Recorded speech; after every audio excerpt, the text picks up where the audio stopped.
Complete हो गया है ना। और काफ़ी सारे एनालिसिस आप लोगों ने देखे होंगे, बहुत सारी कट ऑफ हर किसी ने लगभग बना दी है, लेकिन हमने क्यों इतना लेट किया उसके पीछे का मैं रीज़न बताऊंगा। हमने सबसे पहले आपसे पोलिंग करवाई, आपसे पूछा कि भैया आपके कितने मार्क्स बैठ रहे हैं। उसके बाद आपकी आंसर कीज़ वेरिफिकेशन करने के लिए आपकी आंसर कीज़ हमने मंगवाई, उन आंसर कीज़ को हमने देखा एक बार, और उसके बाद अब जाकर के डिसाइड किया है कि भाई कट ऑफ जो है वो लगभग कितनी जा सकती है। अब भी बिल्कुल एक्यूरेट नहीं होगी, ये पक्का है ना, 5-7 नंबर का ऊपर नीचे जाएगा। बिल्कुल। देखिए जो एक्चुअली क्या होता है कि कट ऑफ का सेशंस जो है ये एक तरह से एक प्रेडिक्शन है। आजकल क्या होने लगा है कि आजकल सबसे पहले आंसर शीट आती है, उसके बाद आप अपने मार्क्स कैलकुलेट कर लेते हो, पर जब आपके मार्क्स आएंगे ना तो उसमें 2 मार्क्स होंगे। एक तो होंगे जो आपके मार्क्स आपके हिसाब से बन रहे होंगे कैलकुलेशन के हिसाब से, दूसरे होंगे नॉर्मलाइजेशन मार्क्स, क्योंकि नॉर्मलाइजेशन इसमें एनटीपीसी में है।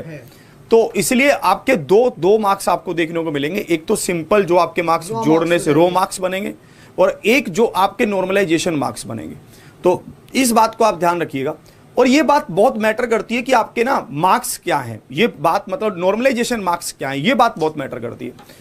तो क्योंकि नॉर्मलाइजेशन में काफी ऊपर नीचे कर देता है, प्लस माइनस पेपर उसको उसके हिसाब से ऊपर भी बढ़ सकते हैं, किसी का थोड़े से बहुत कम करता है, बट हाँ कि ऊपर भी कर देता है और नीचे भी कर देता है, दोनों उसमें रखता है, दोनों क्राइटेरिया। तो ये चीज इसके साथ थी। और जैसा कि हम लोग आपके साथ एनटीपीसी के पेपर को डिस्कस भी कर रहे हैं, जैसे भी हमें समय मिल पा रहा है, तो हमने जैसे एक दिन पहले पेपर डिस्कस किया, मैथ उसमें टफ आ रखी थी, तो अगले दिन पेपर डिस्कस की, जैसे आज का पेपर था मैथ आसान आ रखी थी। तो ये सब चीज़ों के आधार पर ही वो क्या नॉर्मलाइजेशन तय करता है कि नॉर्मलाइजेशन कैसे रहेगी, मार्क्स बढ़ाने वाली रहेगी, घटाने वाली रहेगी, पूरे पेपर को एनालिसिस करता है। और सबसे इंपॉर्टेंट चीज यहाँ पर ये भी है, अगर मान लो किसी का CBT 1 नहीं होता है तो क्या वो पढ़ाई छोड़ने की थोड़ी ना सोच रहा है। भाई तुम्हारे पास अभी आगे और भी ऑप्शंस है, तो ऐसा मत सोचना कि मेरे CBT 1 में अगर 40, 42, 45 नंबर आ रहे हैं और मैं पढ़ाई छोड़कर बैठ जाऊं, तो ये भी आपकी सबसे बड़ी गलती हो जाएगी, क्योंकि अभी आपके पास और ऑप्शन है। अगर आप यूपी से हो तो यूपी SSC आ गया आपके लिए, अगर आप रेलवे की बात करें तो ग्रुप डी अभी आगे आने वाला है, और उसके बाद RPF SI वैकेंसी आएंगी है ना, इधर MTS वगैरह हो गया आपके लिए, CET आने वाला है। तो पढ़ाई छोड़ना कोई ऑप्शन नहीं है, पढ़ना तो आपको तब भी है, लेकिन ये एक एक्सपेक्टेड कट ऑफ होती है कि बहुत सारे लोगों के मन में ना जिज्ञासा होती है स्टूडेंट्स के कि सर कितने मार्क्स मेरे बैठ रहे हैं। अब जैसे कमेंट आ रहा है, मान लो शिवम का कह रहा है सर मेरे 65 मार्क्स हैं कि जनरल में हो जाएगा। भाई तो उस पर अभी हम डिस्कस कर लेंगे आपके पोल के अनुसार कि कितने बच्चों ने लगभग कितने प्रतिशत जो है वो आपका पोल किया है, फॉर एग्जाम्पल। ठीक है, उससे पहले कल क्लास है ना। सबसे इंपॉर्टेंट एक चीज और है, पोस्टल करना भाई है ना, कल हिस्ट्री की एक विवेक सर लेकर के आ रहे हैं, बहुत शानदार वाली मैराथन है ना। इस मैराथन की बहुत ज़्यादा इंपॉर्टेंस है। इंपॉर्टेंस ये है कि आप मान लीजिए कोई भी एग्जाम देने जा रहे हैं, हिस्ट्री से आजकल 2 से 3, 4 क्वेश्चन पूछता है। अगर आप PET का पेपर देने जा रहे हैं तो 10 क्वेश्चन हिस्ट्री के आने हैं। अगर आपको कोई और सब्जेक्ट मान लीजिए कमज़ोर है, अगर आप हिस्ट्री के 300 क्वेश्चन के थ्रू हिस्ट्री को कंप्लीट कर लेते हैं तो एटलीस्ट आप हिस्ट्री में तो पूरे मार्क्स ला सकते हैं। तो कल सुबह 8 बजे से विवेक सर लेकर के आ रहे हैं आपकी हिस्ट्री की बिल्कुल धुआंधार शानदार वाली मैराथन, उसको बिल्कुल मिस ना करें। कल जो आपकी मैराथन होने वाली है वो सुबह 8 बजे से लेकर लगातार 6 घंटे की होगी, जिसमें आपके साथ डिस्कस किए जाएंगे 300 इंपॉर्टेंट क्वेश्चन। ये सिर्फ यूपी SSC के लिए ही नहीं है, ऐसा मत सोचें कि उनके लिए मेरा कोई उससे लेना देना नहीं है।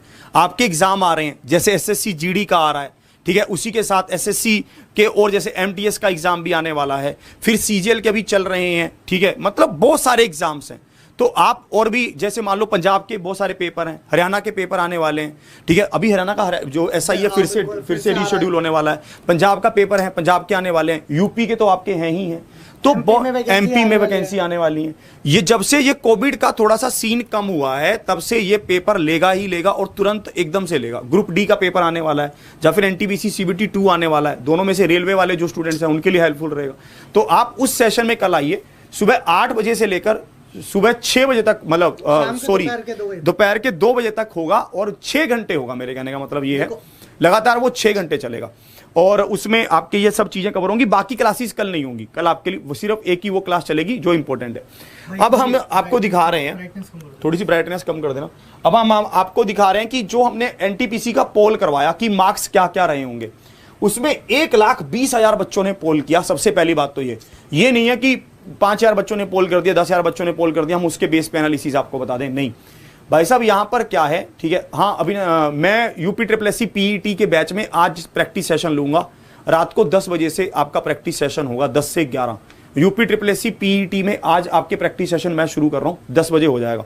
अब इसको देखेंगे 1,20,000, अभिमन्यु बैच की बात कर रहा हूं, ठीक है, अभिमन्यु बैच में यहां पर 1,20,000 आपके बच्चों ने यहां पर पोल किया है।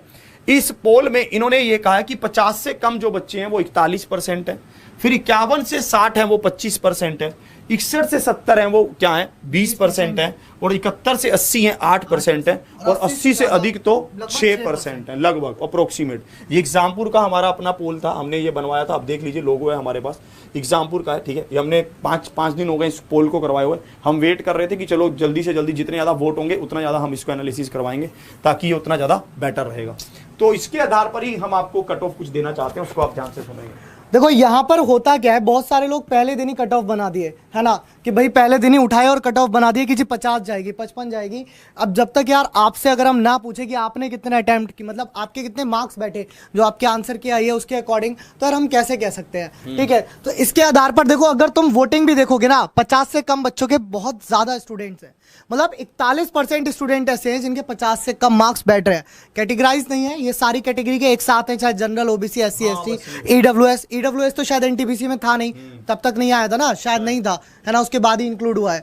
तो अब यहाँ अगर हम बात करें 51 से 50 60 के बीच में 25% लगभग है, फिर भी बहुत है 25%, 20%, 70 से अगर आप अधिक देखोगे तो ओवरऑल मिलाकर के भी 14% बैठ रहे हैं, है ना, 70 से अधिक यानी कि बहुत कम है। तो जो लोगों ने कट ऑफ बता दिया ना कि कट ऑफ जाएगी 75, बाबा कहां से जाएगी, चांस ही नहीं बनते 75 जाने के। ये है कि नॉर्मलाइजेशन के बाद मार्क्स क्या होते हैं, कितने बढ़ा देता है, कैसे करता है, ये उस फैक्टर पर भी डिपेंड करेगा। पर अगर हम अभी रो मार्क्स के हिसाब से कैलकुलेट करें कि रो मार्क्स के हिसाब से कट ऑफ क्या जा सकती है, तो ये पुलकी सर आपको बताएंगे कि रो मार्क्स के हिसाब से कट ऑफ क्या जाएगी। इसके बारे में पुलकी सर आपको डिस्कस करेंगे। भाई मैं पहले ही आपको बता दूं, यहाँ +-5 पहले कर लेना, क्योंकि ये कंफर्म है कि एग्जैक्ट कट ऑफ तो भाई ये नहीं रहने वाली है, सही है ना। लेकिन बहुत सारे स्टूडेंट्स के मन में जिज्ञासा होती है जो हमसे पढ़ते हैं, बाकी लोगों ने तो देख लिया सबकी कट ऑफ कितनी आई है। ये वो वाले हैं जो हमारे वही है ना, जो अपने स्टूडेंट्स हैं, जो एग्जामपुर से डेली पढ़ते हैं, है ना, जो जिनका भरोसा हम पे है कि भाई वो हमारे भरोसे पे अभी तक रुके हुए थे कि सर कैसे हो सकता है। अपना ईडब्ल्यूएस, हाँ, अगर हम सपोज करके चले कि अगर SC ST की अगर हम बात करें, है ना, SC ST को एक साथ ले रहा हूं, या SC को अलग कर देते हैं, ST को और अलग कर देते हैं, ठीक है। उसके बाद हमारा OBC हम ले लेते हैं यहाँ पर, फिर हमारा जनरल ले लेते हैं। OBC और लगभग EWS की कट ऑफ सेम ही रहती है, कोई ज्यादा अंतर रहा नहीं, अगर EWS भी इसमें रहा भी तो, ठीक है। तो यहाँ पर अगर हम कट ऑफ की बात करें दोस्त, तो SC ST OBC एक रेंज जो हमने सोची है आपके अनुसार, जो आपने पोल किया है, ये पोल के रूप में एनालिसिस है भैया, पोल के आधार पर है। ये मेरा या अभिनंदन सर का या एग्जामपुर का कोई पर्सनल व्यू नहीं है, इसमें हमारा कहीं से कहीं तक ये नहीं है कि भाई हमने कह दिया तो इतनी ही जाएगी। ये पोल जो आप लोगों ने किया उसके आधार पर, है ना, उसके आधार पर हमने ये सोचा, एक्सपेक्टेड है कि SC की जो कट ऑफ रह सकती है वो 42 से लेकर के लगभग 48 के आसपास जा सकती है। अच्छा, ये ओवरऑल है। अब इसमें भी अंतर आएगा। क्या अंतर आएगा कि मान लीजिए इलाहाबाद से किसी स्टूडेंट ने दिया पेपर, कट ऑफ ज्यादा जा सकती है, चंडीगढ़ की और ज्यादा जा सकती है, लेकिन कोई गुवाहाटी से पेपर देने गया है तो गुवाहाटी की कोई कट ऑफ 60 थोड़ी ना जाएगी, वहां से फिर चक्कर पड़ेगा।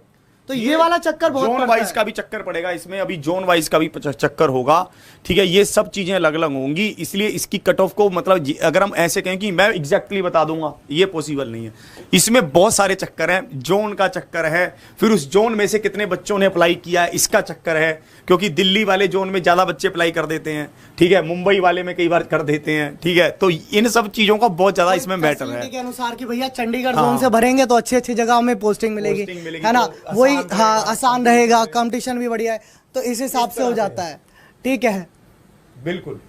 तो ये नॉर्मलाइजेशन पे डिपेंड करेगा, मैंने पहले लिख दिया ऊपर, इसीलिए, है ना, नॉर्मलाइजेशन पर डिपेंड करेगा। कहीं तुम हम पे आरोप लगा दो बाद में कि अरे आपने तो इतनी बताई थी, इतनी नहीं गई, है ना, ये एक्सपेक्टेड है, बस प्रेडिक्शन है, कोई कंफर्मेशन नहीं है यहाँ पर। तो SC की जो रह सकती है वो भी लगभग इतनी रहेगी, क्योंकि SC ST में ज्यादा अंतर नहीं आएगा यहाँ कट ऑफ में, तो वो भी लगभग यही मान के चल सकते हैं कि आपकी, है ना, आपके 42 से 45 या 42 से 46 45 50 के आसपास मान के आप चल सकते हो इसको भी, है ना, इससे ज़्यादा ऊपर ये नहीं जाएगी। वही अगर हम ओबीसी ईडब्ल्यूएस की अगर हम बात करें तो यहाँ रेंज जो आपकी जा सकती है वो 45 से 50 या 55 की रेंज में जाएगा। देखो ये पक्का है कि अगर रॉ मार्क्स के बेसिस पर अगर हम कैलकुलेट करें तो 55 से ऊपर तो कभी नहीं जानी, है ना, क्योंकि इतना भी नहीं हो रहा कि इतना टफ कंपटीशन हो रहा है कि 55 से ऊपर जा रही है। हाँ वो डिपेंड करता है कि भैया चंडीगढ़ की हो सकता है 55 की जगह 57 चली जाए, जैसा एसएससी जीडी में होता है। आपने देखा कि भाई यूपी की कट ऑफ 71 चली गई, वही वहाँ गुजरात की कट ऑफ 36 चली गई, आधे का अंतर हो गया। तो भाई देखो cut off state wise depend कर सकती है, वो हम नहीं कह सकते, है ना। और अगर हम जनरल की बात करें भाई 50 से 60 के बीच में रेंज अगर आपकी बैठ रही है इसमें भी, तो भैया अपनी तैयारी करते रहिए। और इसमें भी ±5 मैंने पहले ही लिख दिया है, इतना जाएगा। हो सकता है 5 नंबर ऊपर हो जाए, हो सकता है 5 नंबर नीचे रहे, क्योंकि नॉर्मलाइजेशन बाबा जो है ना यहाँ पर वो बहुत बड़ा रोल अदा करेगा, बहुत फैक्टर रहेगा नॉर्मलाइजेशन कि तुमने कितने क्वेश्चन करे, कितने सही करे, कितने गलत करे, और कितना आपका लेवल रहा। नॉर्मलाइजेशन का बहुत ज़्यादा चक्कर रहेगा इसमें। नॉर्मलाइजेशन के एक बार मार्क्स आने दीजिए, उसमें हम देखते हैं कि ये किस तरह से मार्क्स बांटते हैं, क्योंकि एसएससी में एक बार इन्होंने ऐसे ऐसे मार्क्स भी दिए कि जिस बच्चे के मार्क्स 150 बन रहे थे उसके 70 कर दिए, जिसके 70 बन रहे थे उसके 200 कर दिए। इनका कुछ नहीं पता, बच्चों के 200 प्लस मार्क्स हो गए। भाई साहब मतलब क्या है मचा कि क्या ही कहा जाए, क्योंकि हमें आपको नहीं पता होता कौन सा शिफ्ट इजी है जब हम पेपर दे रहे हैं। अब मान लो मेरे पास आंसर की है लगभग सर 50 से 60 आंसर की आ चुकी है, अब मैं उसमें देख के बता सकता हूँ कि भाई ये शिफ्ट इजी है, ये हार्ड है। लेकिन जिस दिन मैं पेपर देने जा रहा हूँ मेरे पास थोड़ी ना पहले से पता था कि मेरा पेपर इजी आएगा या मेरा पेपर हार्ड आएगा। मेरे लिए तो सब कुछ हार्ड है और मेरे लिए सब कुछ इजी है। और इससे भी ज्यादा इंपॉर्टेंट पता है क्या है कि हमें अपनी तैयारी को कहीं पर भी छोड़ना नहीं है।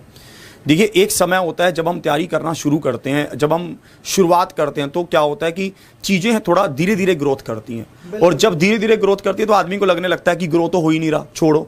अगर आप एक बिजनेस भी करेंगे तब भी आपको उसको बिजनेस को पूरी तरह से सेट करने में 4 से 5 साल चाहिए। अगर आप किसी पेड़ को बोएंगे तो उसको भी उगने में 2 से 3 साल 4 साल चाहिए। तो हर चीज का जो, और आप देखना जब बीज उगता है, जब बीज में से मतलब पौधा निकलता है तो उसका प्रोसेस बहुत स्लो होता है, पर जब वो निकल जाता है तो उसका ग्रोथ फास्ट हो जाता है। यही आपके साथ भी हो रहा है। आपने अब चीजों को सीखना शुरू किया है तो आपका ग्रोथ होगा, पर वो थोड़ा सा समय लेगा। तो किसी भी चीज को आप ऐसे सोचकर मत छोड़ना कि यार मेरा तो नहीं हो पाएगा तो मैं तैयारी छोड़ देता हूँ, नहीं, ऐसा नहीं करना। वैकेंसीज बहुत है, वैकेंसीज बहुत है, सही बात है, जितनी आती है देखो उसके हिसाब से बहुत है। क्योंकि अब मैं एक बात बताऊं, तुम्हें पेपर एक क्वेश्चन ऐसी याद आ गया रैंडमली, मैं सर वो देख रहा था, इनका आंसर की देख रहा था। अब सबको पता होता है कि मतलब ऐसे एक क्वेश्चन था ऑड वन आउट का 1331 है ना, 1728 और आपका था 2197 और एक था 2548। यहाँ सबको पता है कि भाई इसमें से डिफरेंट कौन है, लेकिन इतनी सिली मिस्टेक्स यहाँ ये लोग करके आए हैं मतलब एनटीपीसी के पेपर में। जैसे कहते हैं ना, आप हमेशा कहते हो कि रीड द क्वेश्चन केयरफुली, कि वहां पूछ रहा है कौन सा फॉलो नहीं करेगा और ये करके आ रहे कौन सा फॉलो करेगा, क्योंकि आपने क्वेश्चन पेपर को ध्यान से नहीं पढ़ा, है ना। अब ऐसे सिली क्वेश्चंस में लोग इस ऑप्शन की जगह बताओ इसको आंसर टिक करके आए हैं सर, है ना, कि भाई सबको पता है ये सारे क्यूब्स दिए गए किसी ना किसी नंबर के। तो ऐसे क्वेश्चंस में जो ये सिली मिस्टेक्स है वो आगे नहीं दोहरानी है, चाहे ग्रुप डी का पेपर हो या आगे आने वाला पेपर हो। देखिए आपके साथ पेपर डिस्कस किए जा रहे हैं, जैसे भी आपके साथ अभी एक बार यूपी SSC का पेपर खत्म हो जाए, फिर पुलकी सर भी अपनी 7 बजे वाली क्लास में पेपर डिस्कस करना शुरू करेंगे। मंडे से कर रहा हूँ शुरू, मंडे से उसको शुरू कर 6 बजे शुरू कर रहा हूँ। बिल्कुल। तो इससे क्या होगा कि आपके जो सेशंस होंगे वो बेहतर आपको समझ आने लगेंगे, चीजें आपको समझ आने लगेंगी। आपको ये पता चलेगा कि पेपर में किस रिदम का क्वेश्चन पूछ रहा है, वो आपको हेल्प करेगा ग्रुप डी में भी, आरपीएफ एसआई में भी, फिर उसी के साथ एसएससी जीडी में भी और भी बाकी एग्जाम्स में, क्योंकि सब एग्जाम टीसीएस कंडक्ट करवा रहा है। टीसीएस एग्जाम्स कंडक्ट करवाने के कारण आपको ये सब चीजें बहुत हेल्प करने वाली हैं। फिर से एक बार हम आपको यही बताना चाहते हैं कि कल विवेक सर आपके लिए सुबह 8 बजे लेकर आ रहे हैं एक बहुत ही शानदार मैराथन हिस्ट्री की, जिसको आपको लेना ही लेना है। सुबह 8 बजे आपको आ जाना है, 6 घंटे लगातार क्लास चलेगी, 2 बजे